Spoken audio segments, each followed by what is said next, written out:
antique and vintage dolls that are 10 inches and under. So we're talking small dolls because you can create beautiful themed worlds with them. These are upcoming antiques, even though they're considered vintage, but isn't he cute? He's just such a little Bonzo, but my goodness, he's just so silly and fun. One of my favorite things in antique and vintage miniature dollhouses is the fake food.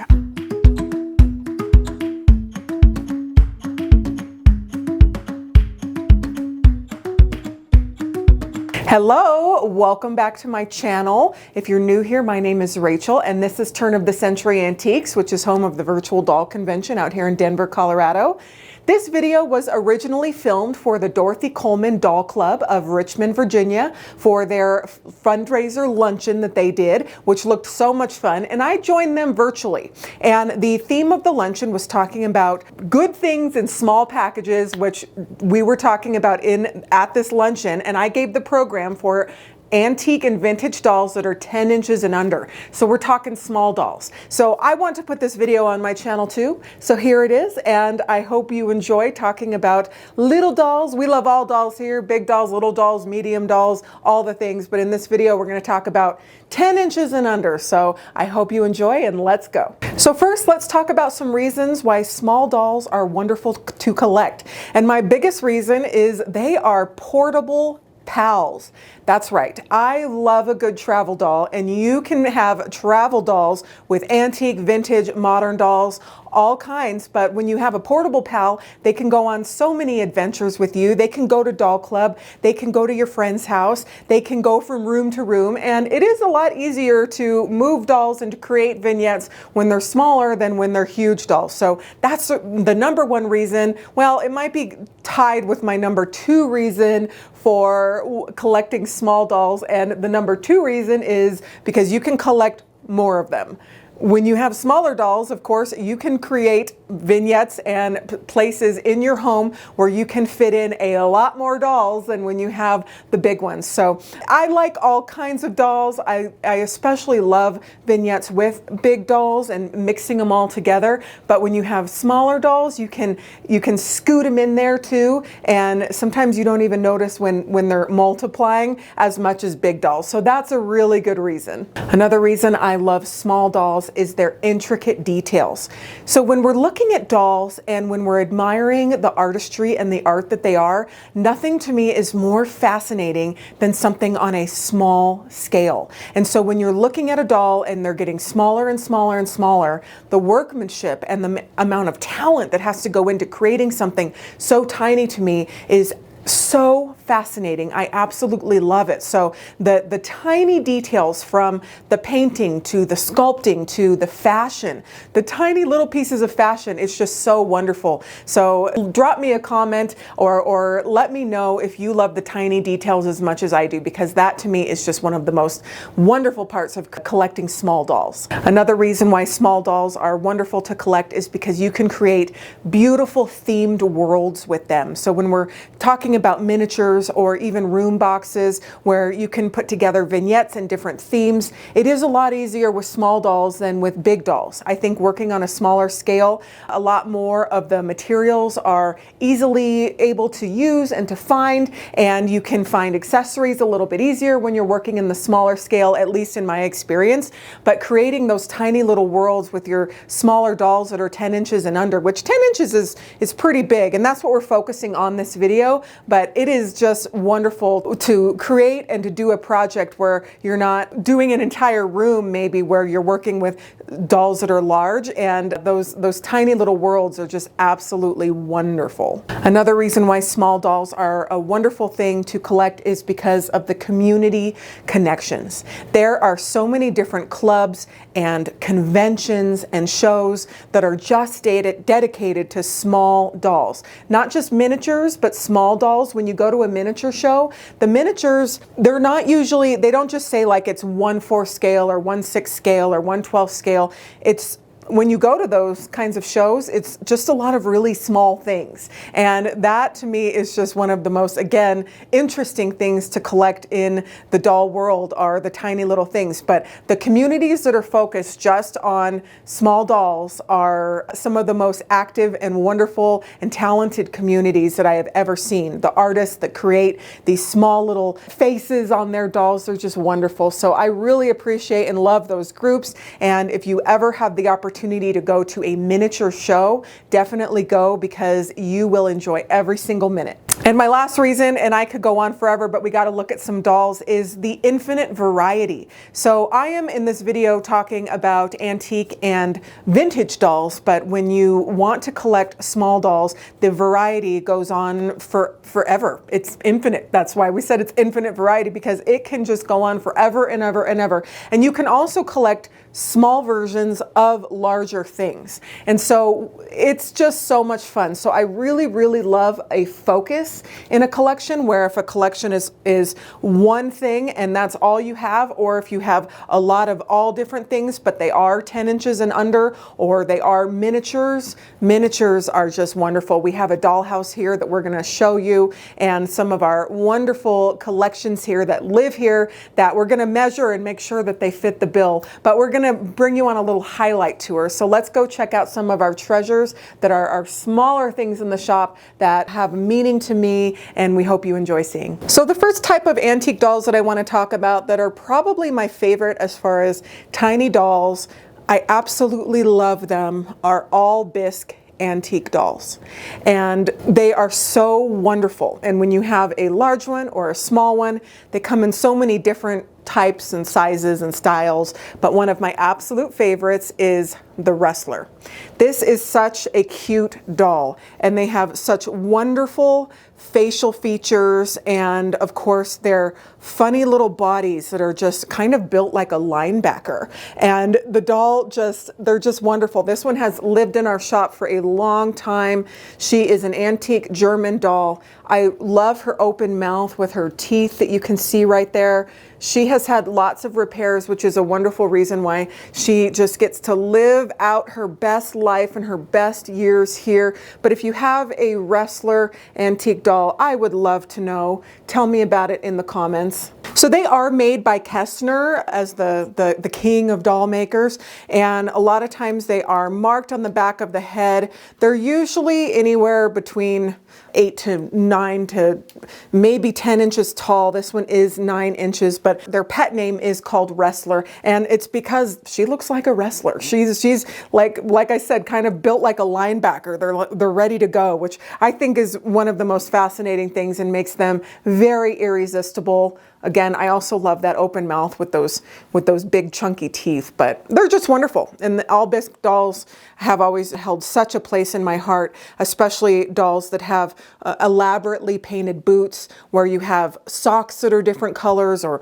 boots that are just wonderful, that are different. It's just great, but these are wonderful. Okay, let's go check out our next doll. Now we're gonna take a quick look into our Kewpie case. Kewpies are a wonderful antique doll to collect. They come in so many different sizes. They are whimsical, they are just mischievous and happy, and I love their history and everything about them. If you have a Kewpie, please let me know. I think all of us doll collectors have a Kewpie at some point, but here's some of our little Kewpie treasures and some of their Kewpie friends. But Kewpie dolls originated in the early 20th century, and these adorable characters were first introduced to the world through the illustrations of Rose O'Neal. She was an American cartoonist and artist, and her illustrations of the Kewpie characters appeared in the 1909 issue of Ladies' Home Journal, and they quickly captured the hearts of the American public.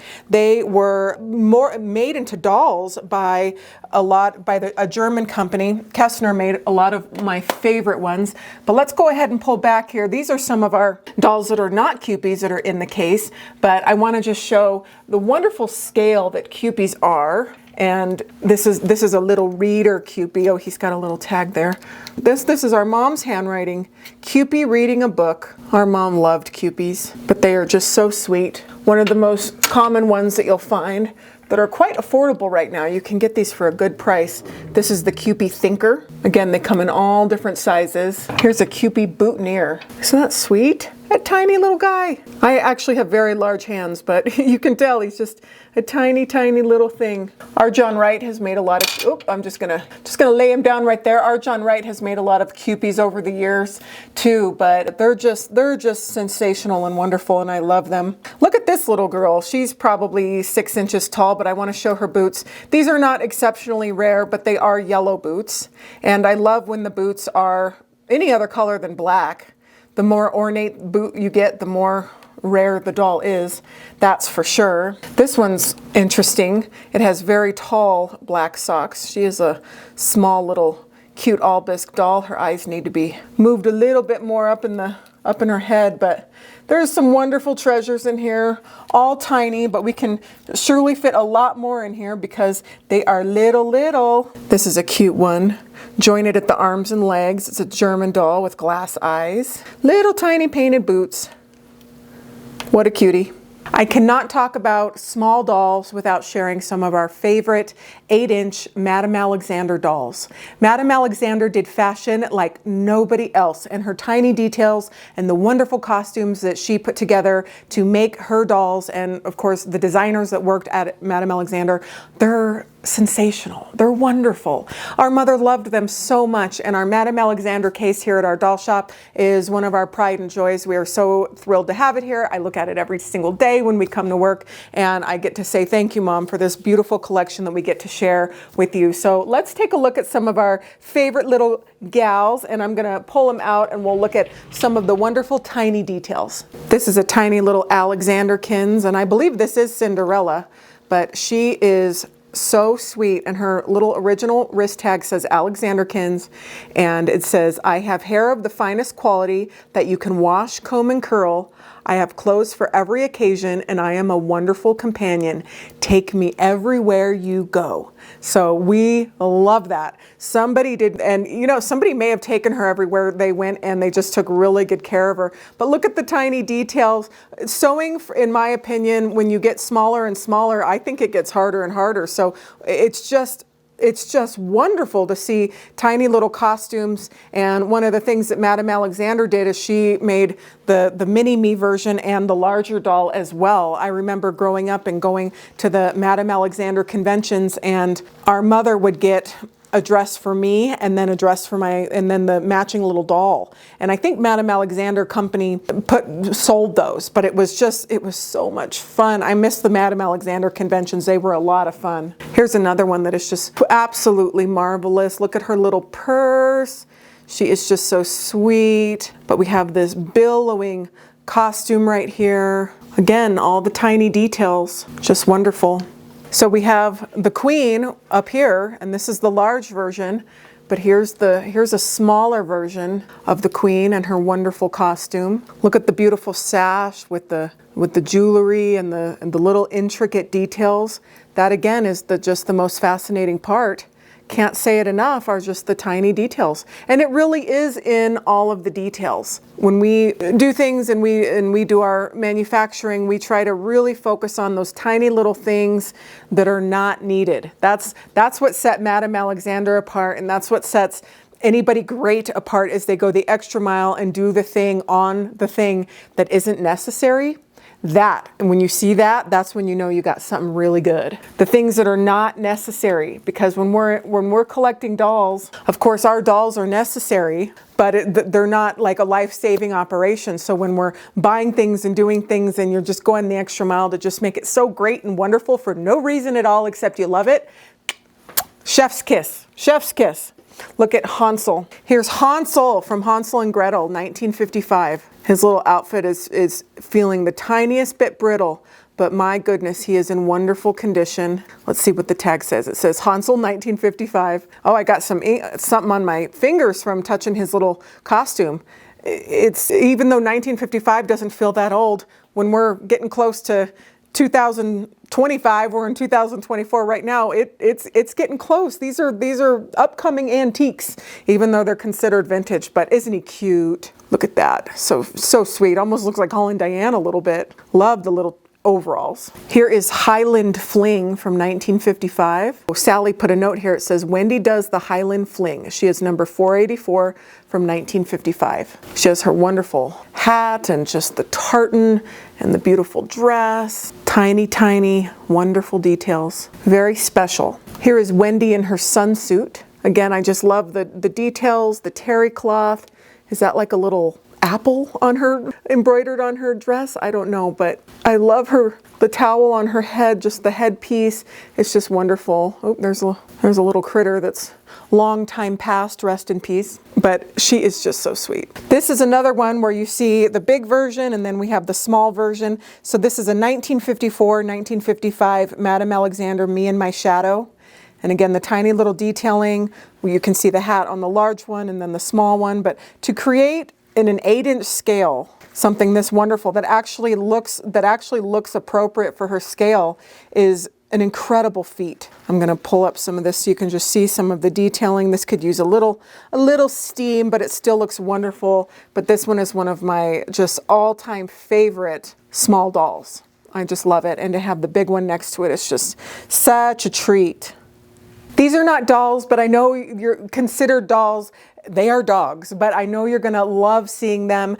This is our little Bonzo collection, and we have all different sizes of Bonzo, but we got some little ones that I know you'll love seeing. So let's learn about George Studdy and the Bonzo dog. George Studdy, an English artist born in 1878, gained fame through his creation of Bonzo, a comically mischievous dog that captured the hearts of the public in the early 20th century. Studdy's talent for capturing expressions and emotions allowed Bonzo to become one of the first globally recognized character dogs, predating even Disney's Mickey Mouse. Bonzo, a chubby, somewhat bumbling but endearing dog, was first introduced to the world in The Sketch, a British weekly magazine during the 1920s. Studdy's skill in depicting Bonzo's adventures in a humorous way resonated with readers, making the character a staple of British popular culture. The appeal of Bonzo extended beyond the pages of magazines.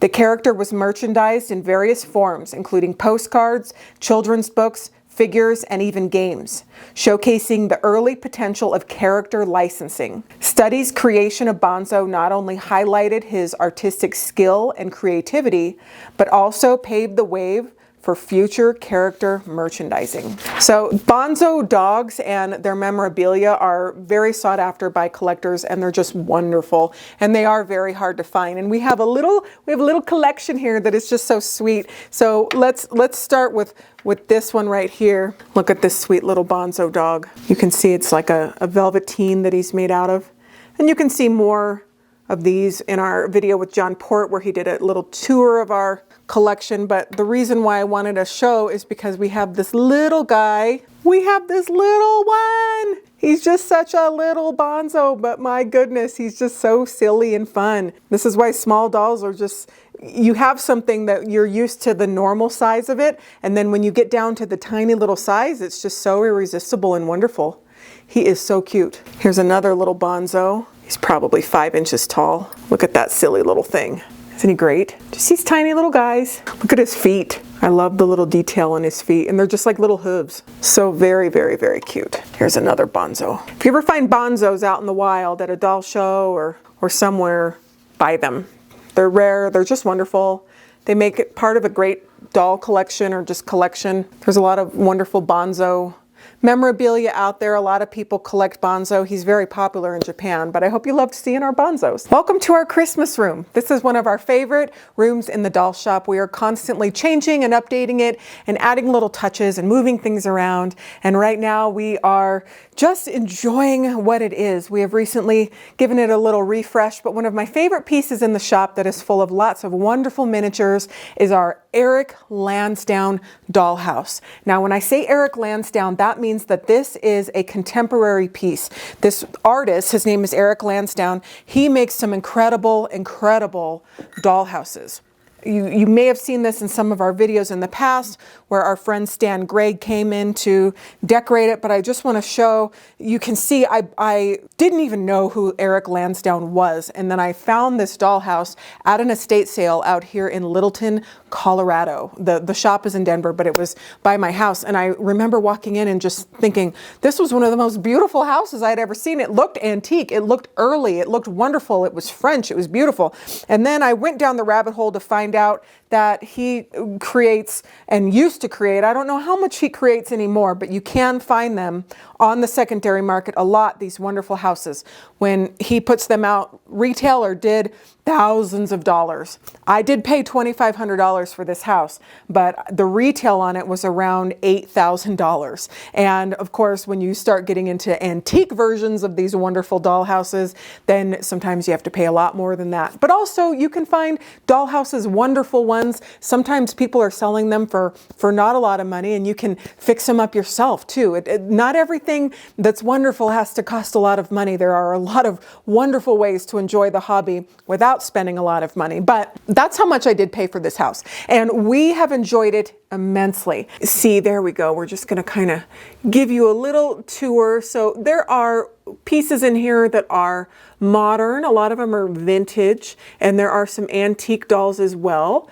But our friend Stan Gregg, who has since moved, but we used to do a lot of collaborations on miniatures together. And again, I met him at a miniature show. So that was just another one of the wonderful reasons to get out into the community and to join miniature groups and miniature shows and conventions, because the people you meet are just wonderful. One of my favorite things in antique and vintage miniature dollhouses is the fake food. I love the fake food. Look at that cake. If you've seen some of our past videos, we actually found a cake that our mother put in the attic that was foam on the inside, but it was a real cake with real frosting, and it was 35 years old. So not quite an antique, but definitely vintage. So this house is wonderful. And if you have the space and you have the capacity to do it, doing a dollhouse is kind of a must for every collection. I'm not going to pull it totally off, but I want to pull it up enough so you can see the top of the dollhouse too has wonderful detailing as well. So this is the attic, but we have the tiny little baby in the little basket right there with the tiny, tiny shoes and accessories. Oh my goodness, the small stuff is just so much fun. This must have been in our shop. It has our mom's handwriting. It says "Girl on a Sled." It's a wonderful antique decoration right there. Wonderful antique Christmas decoration in the snow bunting. But again, we're mixing antique and vintage to just create a wonderful vignette right here. But the detailing and the way that he distresses these houses is something that is just magnetic. I haven't seen anything like this from any creators where you look at it and you really do think it's an antique house. But I hope you enjoyed seeing it. If you're a Christmas collector, well, decorating a Christmas tree is a wonderful way to enjoy miniature dolls and treasures. And our mom she loved decorating for Christmas. It was her favorite holiday. And this antique feather tree is one of her crowning glories. So I'm going to take you in here real quick so you can just see some of the wonderful things. We have Dresden ornaments, and we have dolls on here, and just wonderful, wonderful tiny miniatures. This is a 6-foot tall antique feather tree. She bought this at a doll show. It was a UFDC convention, and she saw the seller. I don't remember who it was, but it was and he was walking through the sales room, and she chased him. She left the booth and she chased him and made sure to buy the tree. And it was in her living room, and now it lives here at the store. But as you can see, there's just wonderful, wonderful tiny little treasures. They're not all dolls, but something like Christmas and decorating and angels and joy and wonderful children. It all goes hand in hand. As we scale down the tree here a little bit, you can see some of our wonderful tiny treasures that are here peeking under the tree. You can see some of the vintage doll outfits for little 8-inch dolls, and there's a wonderful little tiny, tiny little baby doll right there in the egg, which is so, so, so sweet, and it's next to a quite large Hilda. So again, I like to mix large with small And when you can get those scales together, it just can create something so wonderful. This is one of my favorite small antique dolls in the shop. This is a size 2 Bru Jne, a black Bru Jne, absolutely wonderful. One of our mom's favorite dolls of all time, and she has to be mentioned in an antique video about small antique dolls, because if you can find something like this, a tiny, tiny Bru, you have such a treasure. Of course, we love Brus of all types and sizes, but these little ones, they're rare. All Brus are rare, but the little ones are really rare. And then especially if it's a black one, then it's even more rare. But this is just such a wonderful treat. I've shown her before. I will never quit showing her. We absolutely love her. Sally, who used to work here many years, made her a wonderful trousseau. So she's got beautiful clothing, all handmade with wonderful detailing, made of antique fabrics and silks, and just absolutely wonderful. You can tell how much Mom really appreciated and loved this doll. Here's talking about tiny detailing. I'll show you the little bonnets. When we're collecting little miniature things, it's just so fun to collect the clothing and accessories and the details. And when we start getting smaller and smaller, it just becomes so fascinating.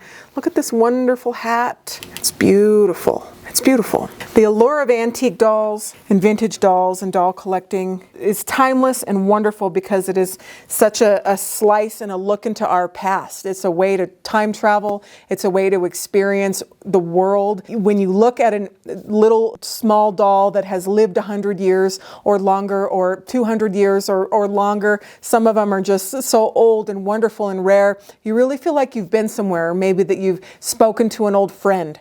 And I'll never get over it. I will love antique dolls for the rest of my life, and this is what we do here, is we preserve these stories and these mementos, and we share the love. And by sharing the love and by getting together at doll conventions and at online in our doll groups and at luncheons and with friends and sharing the love of doll collecting, it really ignites a passion in our heart and in our souls, and it keeps us going. I know it does for me. So I hope you enjoyed seeing some of our tiny treasures in here in our doll shop in Denver, Colorado, and I hope we can do this again sometime. I love drilling it down to a little subject and then really going for it. So we'll see you on the next one, and thank you so much.